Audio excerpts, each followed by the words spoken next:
Assalamualaikum warahmatullahi wabarakatuh. Saat rintangan yang mampir di kehidupan seolah tak kunjung berkurang, stok kesabaran yang ada di dalam diri pun kian lama kian menipis.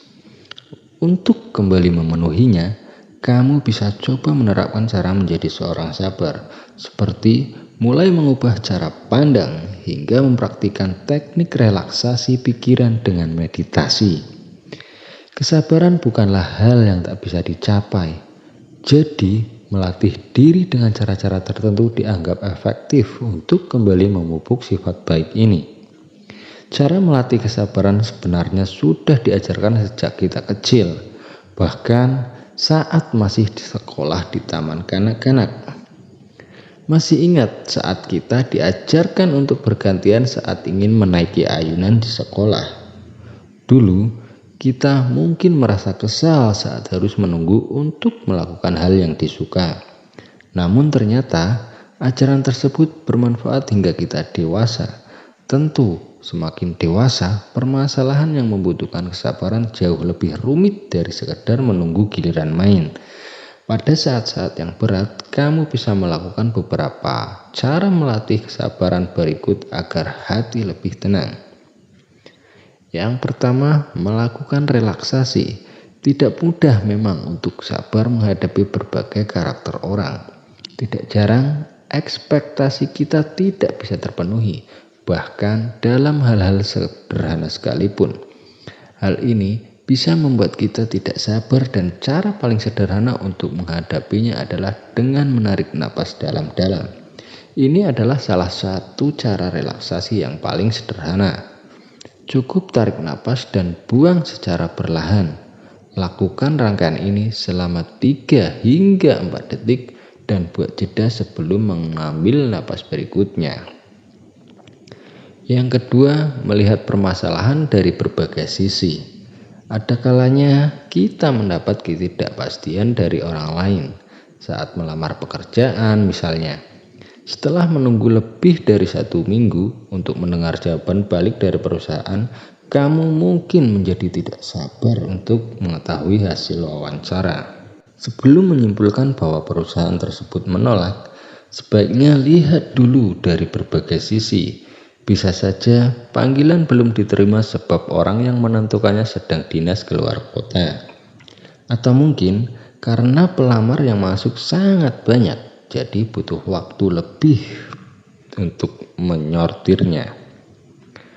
Yang ketiga, menggali situasi lebih dalam.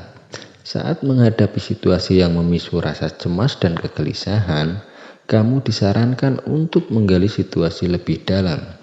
Misalnya, kamu merasa benar-benar gusar dan tidak sabar apabila menunggu seseorang yang datang lebih belakangan.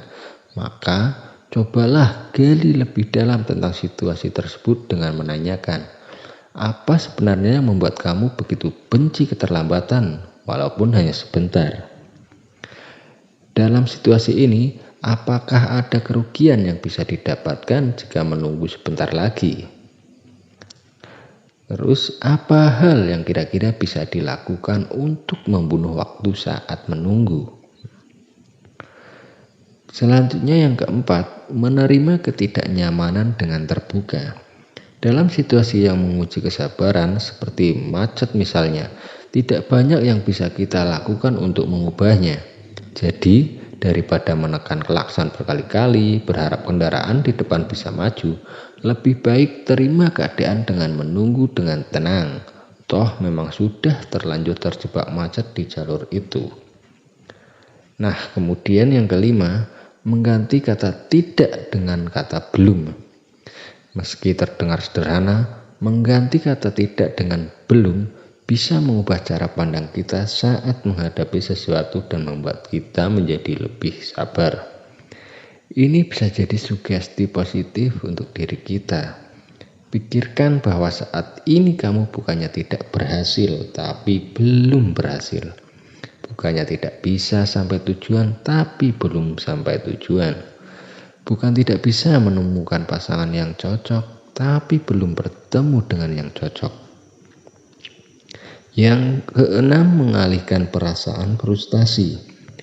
Ketika terpaksa menghadiri rapat dan malah harus menunggu si pengundang tiba, kamu mungkin merasa jengkel, mengeluh dan marah akan situasi ini memang manusiawi, tapi tidak akan memperbaiki situasimu. Sehingga sembari menunggu, lebih baik alihkan perhatian dan waktu untuk mengerjakan hal lain yang lebih berguna. Balaslah email pekerjaan lain yang belum sempat dibalas atau lanjutkan mengetik pekerjaan sambil menunggu. Dengan begitu, kamu telah mengubah hambatan menjadi mencoret satu pekerjaan dari daftar kewajiban hari itu. Yang selanjutnya, tidur yang cukup. Kurang tidur bisa membuat kita menjadi lebih mudah marah, tegang, dan tidak sabaran. Karena itu, agar hati dan pikiran menjadi lebih tenang dan sabar, pastikan untuk memenuhi waktu istirahat. Untuk bisa mendapatkan tidur yang cukup, kamu sebaiknya menghindari penggunaan gadget 30 menit sebelum bersiap untuk tidur. Selain itu, batasi juga konsumsi kafein, terutama di sore dan malam hari. Kita juga tidak disarankan untuk makan berat 2 jam sebelum tidur. Selanjutnya yang ke-8, jangan hanya diam. Menunggu dalam diam bisa membuat waktu berjalan semakin lambat. Jadi, saat menunggu teman datang saat janjian, kamu bisa melakukan stretching ringan atau berjalan-jalan sebentar.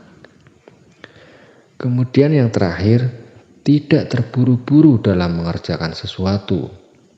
Di dunia yang serba cepat sekarang ini, seringkali kita memiliki ekspektasi bahwa semuanya harus bergerak dalam ritme yang sesuai dengan keinginan. Sehingga saat sesuatu berjalan lebih lambat dari yang seharusnya, kita menjadi tidak sabaran. Meski kecepatan kadang menguntungkan, tapi tidak ada salahnya jika sesekali mulai menekan rem di hidup kita dan menjalani beberapa hal dengan perlahan untuk membantu tubuh mengisi energinya. Mulailah dari hal yang sederhana seperti menyisihkan waktu 5-10 menit setelah bangun tidur untuk tetap berada di kasur. Selain itu, kamu juga bisa sisihkan waktu untuk lakukan me time seperti main dengan teman atau peliharaan.